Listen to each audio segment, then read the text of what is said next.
Selling my old Xbox on Facebook Marketplace seemed like a good idea. I needed the cash and figured it would be an easy transaction. The message from a potential buyer came through on a Friday afternoon.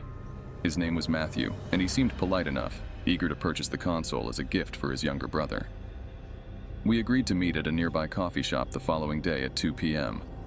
Saturday arrived, and I packed up the Xbox, making sure everything was in good condition. I felt a bit anxious, but reassured myself it was just a simple sale. As I walked into the coffee shop, I spotted a man in his mid-30s sitting at a corner table. He had a friendly smile and waved me over. "Hey, you must be Tom," he said, extending his hand. "I'm Matthew. Thanks for bringing the Xbox. My brother's going to love it." We chatted briefly, and he inspected the Xbox. Everything seemed fine until he asked if we could complete the transaction at his car. "I don't feel comfortable handling the cash here," he explained, looking around the bustling cafe. Too many people. It seemed odd, but I didn't think much of it. I followed him outside, where he led me to a black SUV parked in a side lot. He opened the trunk and gestured for me to put the Xbox inside. As I did, I felt a sharp sting in my neck. My vision blurred and my knees buckled. The last thing I heard before blacking out was Matthew's voice, cold and devoid of friendliness. Perfect. I woke up in a dark, unfamiliar room, my hands and feet bound. Panic surged through me as I realized I'd been kidnapped. The room smelled musty, like an old basement, and I could hear the distant sound of dripping water. I struggled against my restraints, but they were too tight. "Hello?" I called out, my voice trembling. "Is anyone there?" A door creaked open, and Matthew stepped in, his friendly demeanor replaced by a menacing grin. "Ah, you're awake. Good. We have some things to discuss." He approached me slowly, the dim light casting eerie shadows on his face. "You see, Tom? I don't just buy things off Facebook Marketplace. I collect people like you." My heart pounded in my chest. "Why are you doing this?" I stammered. He laughed, a chilling sound that echoed through the room. "Because it's fun. Because I can. You're just the latest addition to my collection." Matthew pulled out a knife and started toying with it, the blade glinting in the faint light. "I've been doing this for years and no one's ever found out. People disappear all the time. Who's going to notice one more?" Desperation kicked in, and I started to plead. "Please, just let me go. I won't tell anyone, I swear." He leaned in close, his breath hot on my face. "Oh, I know you won't, but letting you go? That's not part of the plan." He left me alone in the dark, my mind racing with fear and adrenaline. I had to find a way out. I tugged at the ropes, trying to loosen them. Hours passed, or maybe it was just minutes. Time seemed to stretch in that hellish basement. Finally, I managed to free my hands. With trembling fingers, I untied my feet and stumbled to the door. It was unlocked. Matthew must have been confident I wouldn't escape. I crept through the basement, trying to make as little noise as possible. At the top of the stairs, I found a small window. It was a tight squeeze, but I managed to push it open and crawl through, falling into a patch of overgrown grass outside. I ran. I didn't know where I was, but I kept running until I found a road. A passing car stopped, and I frantically explained my situation. The driver, a kind woman, called the police and stayed with me until they arrived. The police raided Matthew's house later that night. They found the basement exactly as I described, but Matthew was gone. Vanished without a trace. The experience left me traumatized, and I couldn't shake the feeling that he was still out there, watching, waiting. I never sold anything on Facebook Marketplace again. The thought of meeting another stranger filled me with dread. The Xbox was eventually found, discarded in a ditch miles away. It was a stark reminder of my ordeal, a nightmare that would haunt me forever. And Matthew? He's still out there somewhere. Maybe he's browsing Facebook Marketplace right now, looking for his next victim. I never thought a simple transaction on Facebook Marketplace could turn into a nightmare. It all began when I decided to sell my old iPhone. I had recently upgraded and figured I could make some quick cash by selling the perfectly good phone I no longer needed. The listing went up quickly, and within hours I received a message from a potential buyer. The buyer's name was Jacob. His profile picture showed a friendly face, and his messages were polite and straightforward. He seemed genuinely interested and asked if he could come by that evening to pick up the phone. I hesitated for a moment, thinking about the potential risks, but he seemed trustworthy. Besides, I had done this before without any issues. We agreed on a time, and I texted him my address. As the evening approached, a sense of unease crept over me, but I dismissed it as paranoia. I prepared the phone, placing it in its original box, and made sure everything was ready for the transaction. Around 7 p.m., the doorbell rang. I opened the door to find Jacob standing there, smiling warmly. He was about my age, dressed casually and holding a small backpack. "Hi, I'm Jacob. Thanks for agreeing to meet with me," he said. "No problem," I replied, forcing a smile. "Come on in." He stepped inside, and I led him to the living room where the phone was waiting on the coffee table. He picked it up and examined it closely, asking a few questions about its condition and features. Satisfied with my answers, he nodded approvingly. "This looks great," he said, placing the phone back in the box. "I just need to transfer the money. Is cash okay?" "Sure," I replied, feeling a bit more at ease. He reached into his backpack and pulled out a thick wad of cash. As he counted the bills, I felt a strange sensation wash over me, like we were being watched. I glanced around nervously, but everything seemed normal. Suddenly, Jacob's demeanor changed. His friendly smile vanished, replaced by a cold, calculating look. He stood up, and before I could react, he pulled out a small, sharp knife from his backpack. "Don't make a sound," he whispered, his voice low and menacing. "If you scream or try to run, I will hurt you." My heart pounded in my chest as fear gripped me. I nodded, too terrified to speak. He gestured for me to sit down on the couch, and I complied, my mind racing for a way out of this nightmare. Jacob walked around my living room, his eyes scanning every corner. "You know," he said almost casually, "I noticed you have quite a few nice things in here. Seems like you won't miss a few of them." I watched in horror as he began to gather various items from my home. He took my laptop, my tablet, and even a few pieces of jewelry that were lying around. He moved methodically, stuffing everything into his backpack with a chilling efficiency. "Please," I finally managed to whisper, my voice trembling. "Take what you want and go. Just don't hurt me." He paused, looking at me with those cold eyes. "I'm not going to hurt you," he said, "as long as you cooperate." Once he had taken everything he wanted, he turned his attention back to me. "Give me your phone," he demanded. I handed it over, my hands shaking. He took it and added it to his stash. "All right," he said, slinging the now bulging backpack over his shoulder. "I think we're done here." He moved towards the door, but before he left, he turned back to me. "Don't call the police," he warned. "If you do, I'll know. And trust me, you don't want me to come back." With that, he slipped out the door and disappeared into the night. I sat there in stunned silence, unable to process what had just happened. It felt like a scene out of a horror movie, but it was all too real. Once I was sure he was gone, I ran to the door and locked it. My hands were still shaking as I dialed 911. The police arrived quickly, but by then, Jacob was long gone. They took my statement and assured me they would do everything they could to find him. But I could tell from their expressions that they didn't have high hopes. Days turned into weeks, and despite the police's efforts, Jacob was never caught. I changed my locks, installed a security system, and even moved to a new apartment. But the fear remained. Every time the doorbell rang or I received a message from an unknown number, I felt a surge of panic. The experience left me scarred and wary of online transactions. What was supposed to be a simple sale turned into a terrifying ordeal, a haunting reminder of the dangers lurking in the most unexpected places. I've always loved technology, and when I decided to upgrade my drone, I thought selling the old one on Facebook Marketplace would be a breeze. It was a sleek, high-quality model that I no longer needed, so I posted it with detailed specs and a fair price. The response was immediate.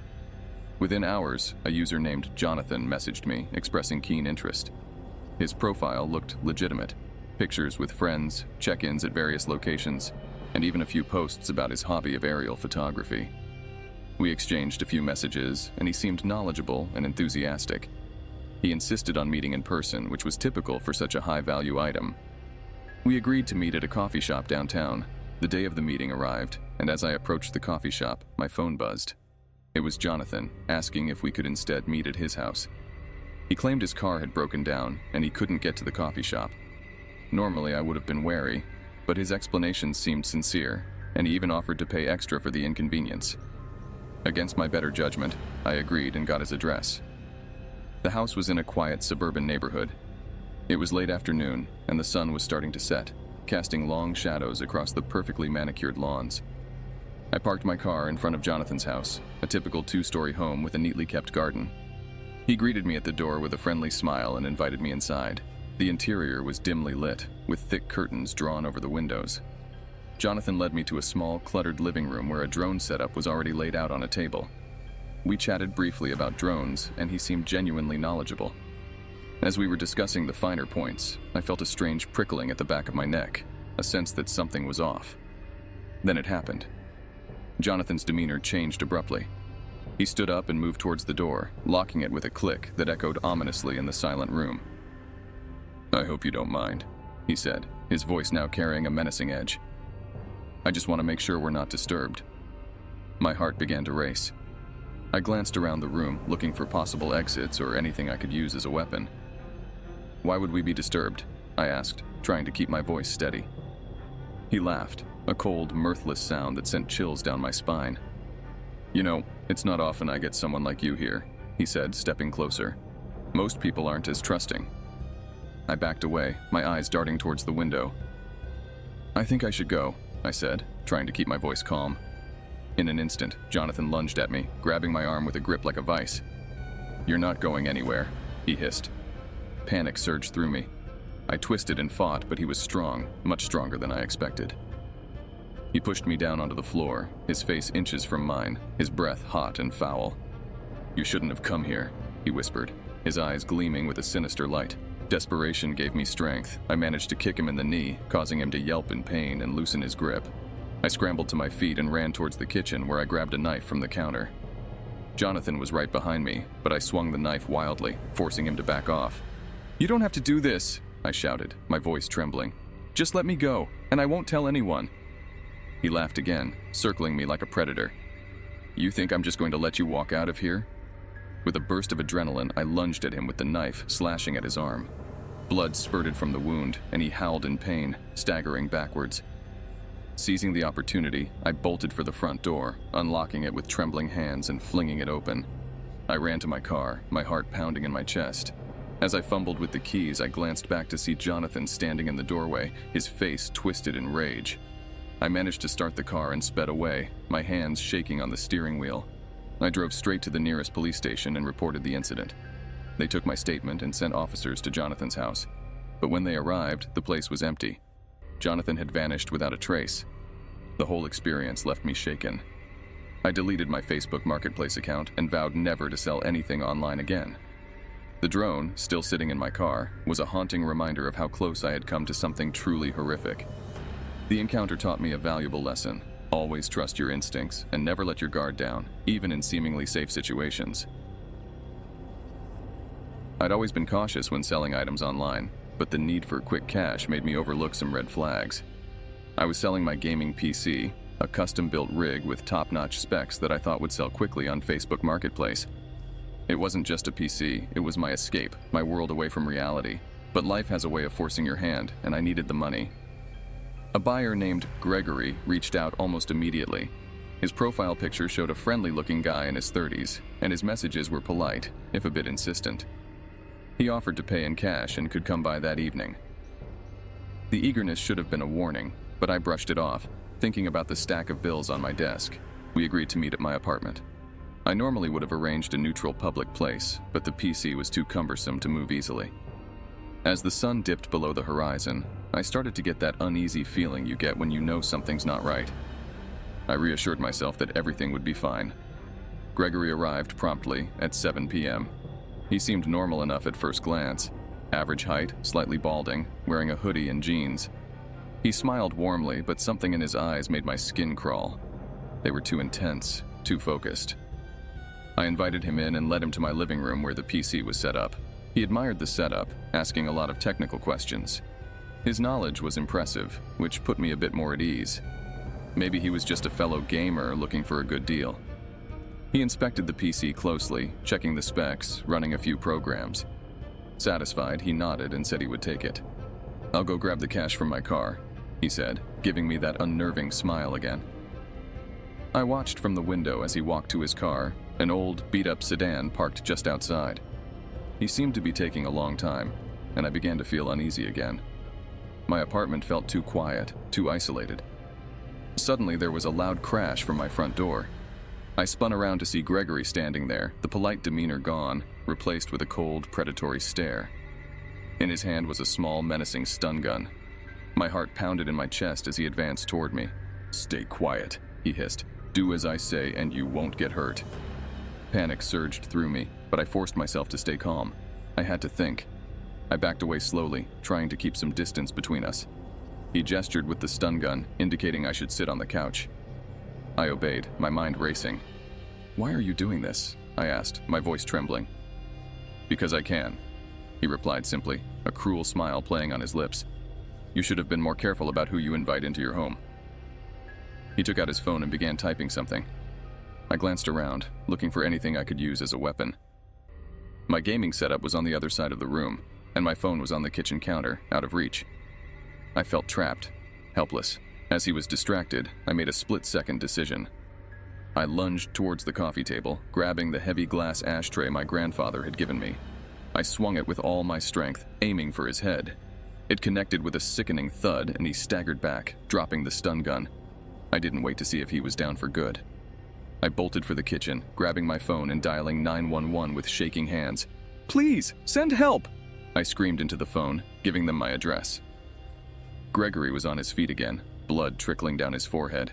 He looked enraged. "You're going to pay for that," he snarled, advancing towards me. I backed into the kitchen, grabbing a knife from the counter. The next few minutes were a blur. I remember him lunging at me, the knife slashing through the air.